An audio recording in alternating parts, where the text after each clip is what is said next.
Well, hello, Mom Nation. It's me, Katie. You know me, right? Founder of Mom Nation, owner of Team Evo AZ. Like you guys have heard this over and over and over for the last 6 years. That is me. And today I'm super excited to have another person on with me today. We'll be talking with Macey Cowley. Macey, say hello. Hi. There she is, looking all cute. I love your curly hair. Thanks. Sometimes it behaves, other times it doesn't. Yeah. Yeah, I could totally relate. I am a curly haired girl. You wouldn't know it because this is like a 2-hour ordeal to straighten.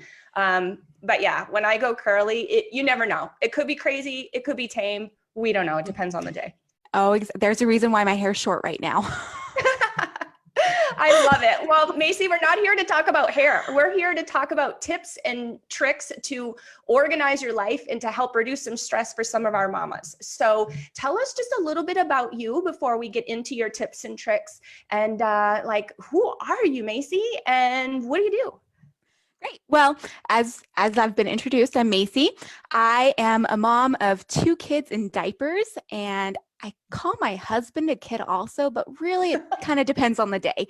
Anyway, and I am a virtual assistant. I'm the owner and founder of MCC, Macey Cowley Consulting, and I love to help businesses improve their time and make more time for themselves so that they can do the things that they love. And I love being a mom and doing it all during nap time. Yeah, absolutely. So you're a mom, you're a business owner, your business is all about organizing and management and that kind of stuff. So it makes a whole lot of sense that the stuff that you learn doing that is probably super applicable to like mom life, right? Oh, absolutely. I apply the things that I learned to my life and it saves me time. I'm able to sit down and enjoy spending time with my kids rather than stressing and worrying about when the next appointment is, when I need to get online for a meeting, when I need to do anything. I can sit and relax and enjoy time. And it's beautiful. Yeah, yeah. Like how many people can say that right now? I don't know too many. So that's exciting. Well, cool. So today you have five, is it five, three, five, five, I think, It's 5 5. tips for us today. So let's hear it, sister. What's tip number one? Okay, tip number 1 is probably the most easiest tip ever, but use Google Calendar. Specifically, use Google Calendar for something I call time blocking. Time blocking is what saves me time and energy in my everyday life. It allows me to do anything I want. It's essentially like it's intensive scheduling. Okay. So, So oh, sorry, go ahead. go. Oh, I was just going to explain that a little more. With time blocking, you want to make sure that you're setting aside time for everything that you need to do in that day and in the week and even further in the future. So that makes a lot of sense to me. So let's talk about an example, like a real life example of that. Any specific ones come to mind? Yeah, yesterday actually. So during my days, I have my routine, and I have that set aside in my schedule on Google Calendar. I have time to get ready in the morning. I have time to eat breakfast and get my kids all set. Mhm. I'm religious, so I have time set aside to do my religious studies. And then I have a 2.5-year-old that's eager to learn. So I have time set in there to teach him lessons and ABCs and 1, 2, 3s and all the great stuff that you teach kids when they're 2. Um, and then with that, I also, throughout the day, it goes down further and I have my time blocked out when I'm going to work, which is coincides with my kids' nap time. And Right. then yesterday, I totally forgot I had a meeting, but luckily I had it scheduled into my calendar and I had it set to remind me on my phone, and bam, 30 minutes before the meeting happens, I'm already prepared for it. My kids are still sleeping. It went smooth and easy, no problems. And then even throughout the day, that's how my days go. So, I mean, I'm sure it's super important to adhere to that, right? So you make your schedule, you block it out. It's, this is the time I'm going to work. This is the time I'm going to spend on school stuff. This is the time I'm going to clean the house, do the dishes, all of that kind of stuff. Mm-hmm. And let's face it, stuff happens. Like you get phone calls, you get texts, you get, like my kid did the other day, and he had a wonderful glitter mess in the kitchen making a project. I'm gonna have that glitter until I die. We realize this, right? Like You know it's what? never gonna get out of my kitchen. But anyways, I still, because I also time block and I understand the importance, I didn't let that get in the way of that time that, I had blocked out for a particular thing. And I feel like it helps you be more efficient and more effective because you're not getting like, you're sitting down, you're working, all of a sudden your kid is spreading glitter all over the kitchen. Okay, you get up, you go clean up that mess. Then you get back to work. It takes you 10 minutes to get your head back in the game of what you were doing, right? And if you continue to do that, then you never get that one thing done, right? Exactly. And you actually end up losing time trying to do that and then trying to refocus yourself on what you need to be doing. Mm-hmm. Yeah, super important. I time block a bunch, and honestly, it's an appointment. If I have, clients, kids, family, my mom texts me, sorry, mom. If I'm time blocking out that I'm responding to emails, I'm in an appointment. That's Exactly. It's time that you set aside for yourself to be focused in that one specific area. Like in the morning, I actually have it set for me to do specific chores in the house because I have a routine. If I clean the kitchen 3 times a day, that's all I'm going to be doing at every moment of the day is cleaning my kitchen. But rather, I clean it at one time in the morning, and that's it. I let it get messy, and then the next morning I clean it again because that's where I have it blocked. Right. It makes a lot of sense. And for me, I wish I could just, I suppose I could, but we won't, we won't scare you with what my calendar looks like. So for me, when I time block, I actually color code that. And that is actually tip number 2. Oh, is color coding. Yeah. No, that was a great segue. It was perfect. Tip number 2 is color coding. For me, on my schedule, I have a color for family things. I have a color for work. I have a color for meeting. Like for me, family things is gray because that's a pretty neutral color. And my husband loves gray and black because he's weird like that. For work, I love working. Working is a way that I can fulfill myself beyond being a mother, because being a mother is pretty fulfilling, but I need a way to focus on myself and fulfill myself. So that's why I work. And that's pink because I love the color pink. Meetings are purples, doctor's appointments are blue. It's so important to color code things because then when you just pull up your calendar and you have that quick look, you know exactly what things are. I love it. And if you're on the phone, if you're having to like quickly schedule something or be like, yeah, I'm free on Thursday, or yeah, Thursday afternoon, because your color code system. Yeah, I love it. I really honestly can't live without it. So I think this is an A1 good tip, both of these. All right, what's tip number 3? It's to actually plan out as far ahead of you as you can. So like for me, my routine in the morning, it's going to be the same every morning for the most part. So I'm going to just make that the same for the rest of the year. And bam, I don't have to worry about scheduling that anymore. For work, that's going to be the same also. Bam, don't have to worry about scheduling that anymore. And then to go right along with this, I take time in my schedule each week to sit down and plan for the next week. So I know what's coming. So I know when I have my free time and my unscheduled time, my me time, when I know I can schedule appointments if I need to, when I know I need to communicate with my clients. That's when I do that, is in my weekly planning.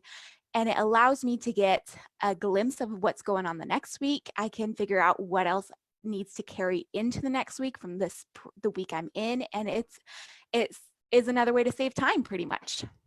It saves a lot of time. I agree, because I do the same thing. I do the yearly plan out for like the basics. And then every Sunday night, I plan for the remainder of the week. And I've just always, or the following week, excuse me, I've just always done that like for the last, 20 years. And I feel like it's important because, like, let's just say you want to go to the zoo or something, you want to do something fun with the kids. Instead of just waking up in the morning and getting done breakfast and being like, all right, well, let's go to the zoo. I prefer to plan it because then I know, okay, Thursday's supposed to have really good weather. I mean, it's pretty easy in Arizona to hit good weather, but at least, you'd hate to get rained out if you get over there, get the kids all excited or whatever, you know what I mean? I have time to plan if I wanted to, offer to invite any friends, things like that. So I have time to plan out, sometimes we do it, but it's like so expensive at the zoo to like eat lunch. So I like bringing lunch and snacks because my kid is just like, he has a hollow leg. His real Which name is kid Jackson. doesn't? We call him Snackson. Yeah, exactly. Which kid doesn't? So I'm like ready. I'm loaded up on snacks. I've got everything I need. I've got lunch. I've invited some friends. I know what the weather's going to be. And I know what time I'm arriving versus waking up and then figuring out, oh, okay, yeah, let's go to the zoo today. And then, things can go awry there. Maybe friends can't make it. Maybe I haven't done the groceries. Like now all of a sudden you're missing out on fun. Yeah. And who wants to miss out on fun? I Right. think those are the worst days is when you miss out on something, which is why planning helps you so much. I mean, I know for me, before I started time blocking, I'd wake up and I'd do my morning routine and I think, okay, I don't know what I'm going to do today. Yeah, exactly. Great. Let's go to the park. Oh, no one can come with me. Go figure. I didn't plan it. And Exactly. it makes my days more fulfilling being able to plan and invite my friends to come with me because they have kids. They have their kids and my kids like playing with their kids. And it just makes the days a lot better and more fulfilling for me personally. And it's less stressful. Yeah. I'm way less stressed. Oh, yeah. If like, my mom comes over on Sunday nights for dinner. So sometimes if she ends up staying a little bit late, we end up playing cards, whatever, and I don't get to my planning, like I wake up early first thing Monday morning, get my planning done before like my boys are even thinking about getting out of bed, just because I will feel off and out of sorts at least that entire day, if not that entire week, having not done that piece. So it's Yeah. really important. Yeah, I know for me, something that I even do with planning out is I'll sit down the night at the end of the day and I'll write down a list of 3 to 5 things that I need to make sure I get done the next day.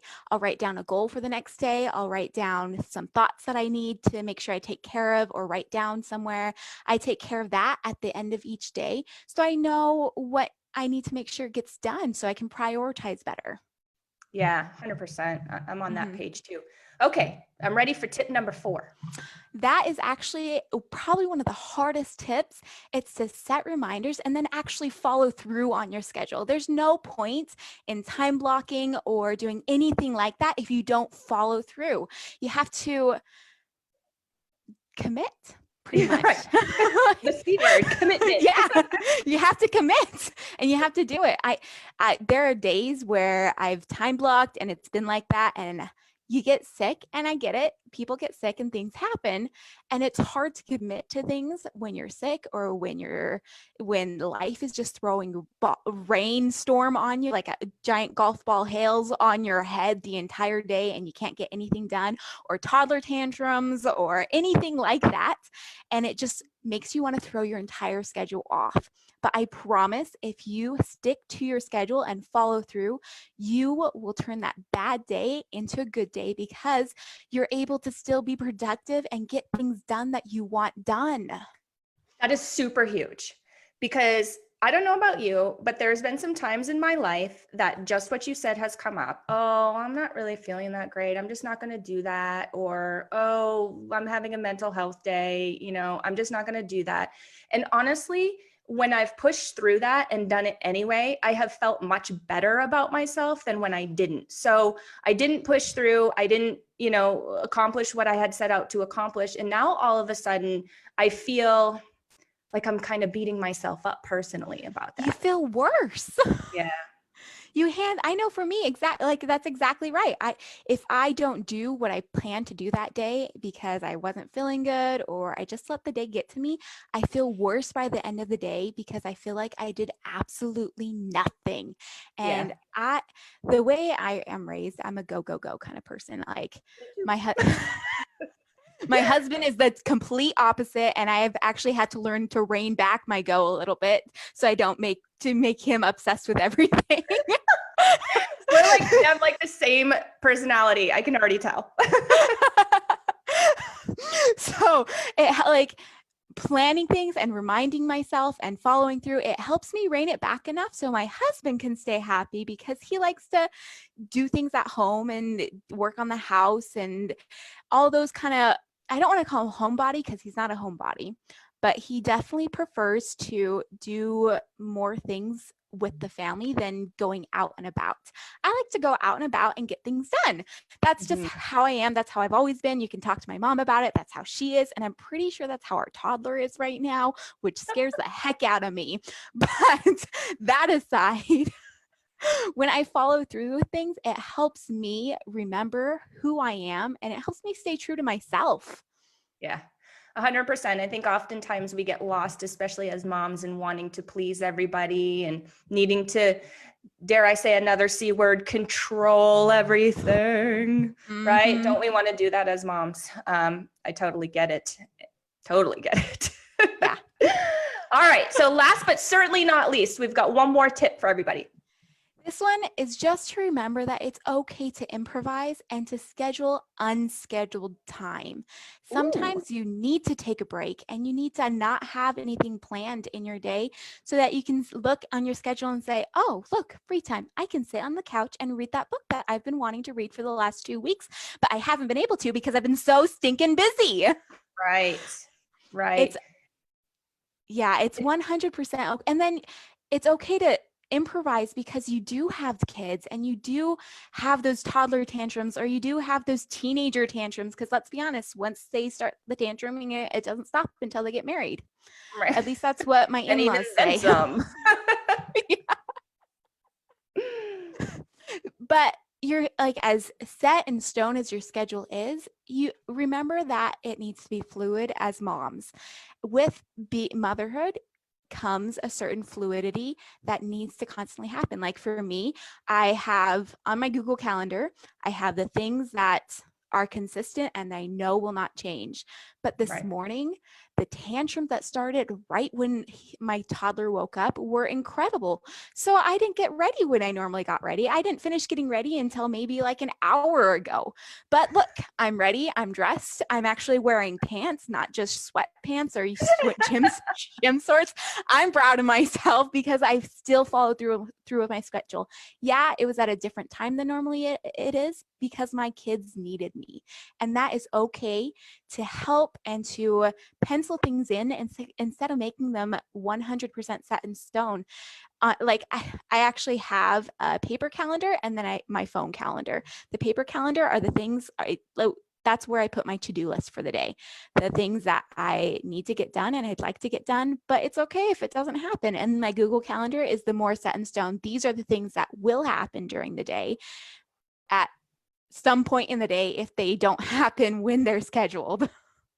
Yeah, no, I agree with that. And something that I've been doing for a long time since I've been a mom with my business, it's pretty intense. And it's pretty litigious too. And so I got to be careful. I've got to always have my mind in the right place, always be thinking through everything. And sometimes it can be stressful, as you very well know, being a mom and being a business owner. So I have kind of naturally put padding in my schedule. Mm-hmm. So I've got those blocked out times, I've got those set things, but I sort of have pads around those. So if kid freaks out or I need to deal with kid, like I've got a little bit of time to have some flexibility in between appointments or in between lives and things like that. Mm-hmm. That has been a huge stress saver for me, just to have pads. Or if I know I need to be at an appointment or need to be at a location at 10:30 and it takes a half an hour to get there, I'm actually giving myself an additional 15 minutes just in case, right? Just in case. I mean, I don't know if there's going to be an accident. I don't know if there's road work absolutely everywhere in the city right now. I don't know if I'm going to get stuck there. And then how much stress is that when you're down to the wire and you're like, hey, I have only 30 minutes to get here, and you end up, being late or exactly on time. I kind of feel like is late. Like I show up a little bit early Right there and with I'll you. we're exactly on time. Yeah. I grew up in a marching band. That was my high school profession, was being in marching band. I did color guard. So if you don't know what that is, that's the people who spun the flags and the rifles and the sabers. That's what I did in high school. And the coach was 100%. If you are on time, you are late. Yeah. So I like to show up, even if it's just like 5 minutes or 2 minutes early to something. I like to get there a little early. And like you, you never know what's going to happen, especially with kids and out in the world outside of your house. Sometimes it takes me 15 minutes to get both of my kids in the car. Yeah. Yeah, totally true. So we just gave everybody a bonus tip. Yeah. Tip number 6, build some padding, especially if you're a mom with little kids. Like, you need it. Don't stretch yourself out more than you already probably are having kids. So cool, Macey. This has been awesome. It was so nice to meet you. Great to talk to you. Awesome tips. Where can our audience find you if they would like to get more tips or find out about your virtual assistant business? So you can actually look me up for my virtual assisting on at Macey Cowley Consulting. That's my virtual assisting group page, I should say. And I actually just started a Facebook group called Organize Your Life, because I have been noticing so many moms reach out to me saying, hey, I need some tips. Hey, help me figure out how to do this. So I started a Facebook group page, and I'd love for anyone who wants tips to join. I made it a private page just because I kind of want the group to be a little bit more exclusive, because this is what I do for my business. Like, I don't want to just give out free tips to anyone and everyone. So if you want to join if you look it up, it is the Organize Your Life. That's the private group. If not, send me a message and I'll send you an invite to the group, or drop a comment below and I'll send you an invite to the group. Even if you just want to say hi or something to me, go for it. I'd love to connect with anyone who wants help or needs help with this kind of stuff. Oh, I love it, Macey. Well, again, thank you so much for your time today. No problem. Have a good day. It was a pleasure. You too. Bye. Bye-bye.